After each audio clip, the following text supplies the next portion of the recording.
Hi there. Let me explain to everyone some of the things I've done while serving on the board of directors of Seaford Little League. First and foremost, I've been the player agent for the past 3 seasons, which means that every kid that registers for the league has to hand in a piece of paper that I check and enter into our database. Every year, I get a stack of papers like this, about 6 or 8 inches high, with everyone's name, phone number, email address, and date of birth, and I check them to our database and put them in and register them. It basically takes me from the end of October, when we have our first registration, to when we have our final sign-ups in February. It is a tireless task, but I'm happy to do it because it allows us to get our kids playing. I also have the unenviable task of being the scheduling guy. So I schedule 500 games a year, starting in about the mid part of February and going until the mid part of April. But then it doesn't stop. I then have to deal with rainouts and reschedules and events that I missed when looking at the school calendars, or just general issues that come up during the year that we have to reschedule games. It becomes an endless cycle. And unfortunately, I get to be the guy who represents Seaford Little League and is telling coaches who want to reschedule games that they can't.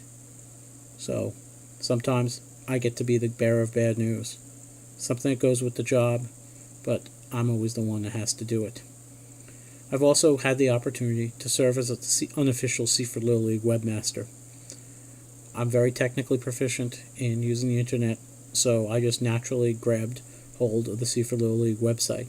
So over the past 3 years, I've been the guy that did all the updates.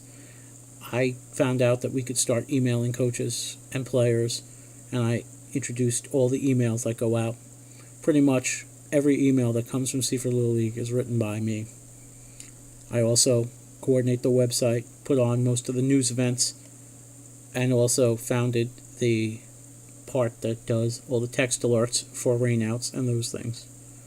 I also, last year, on my own, wrote the Seaford Little League web portal so that all of you coaches can go in there and get information about your players. We'll be expanding that in the near future so that next year it will be even better. Those are the things I've done as just major tasks. But other things I've worked on are I schedule all the professional umpires and coordinate them when games get rained out or moved or rescheduled, or in general, anything. I also spend a great deal of time working with the town of Hempstead to reschedule games at Siemens Neck Park or get us more permit space. And because I'm so involved in the schedules, I get to touch other organizations.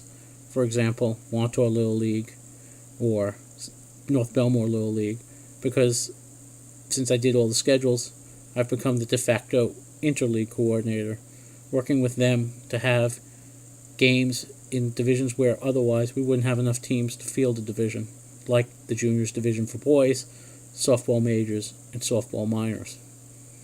It's been a privilege to work with other towns because it's a bigger world than just Seaford, and I've made some lifelong friends who I've been honored to say have endorsed me in this race, not because they like me, but because they know I'll do the best job in this race. I've done a lot of other things, help organize our Save Seaford Sports fundraiser last year, or working this year to help us get our trailer secured and ready to be the new home of Seaford Little League for the future. We're also working on getting a new field built at Siemens Neck Park. These are all things that I've been involved in, and all show how much I care about the league and how much time I'm willing to put in and spend. I've gone to every single board meeting in the 3 years that I've served on the Seaford Little League Board of Directors, as well as every single sign-up for registrations. Not because I have to, because I want to. I believe that I make the best candidate because I'll try. I will work tirelessly for all of you and your children. I'm asking for your support on Tuesday, October 8th. Please vote for me, and you will get a tireless worker who will be the best vice president that I can be. Thank you.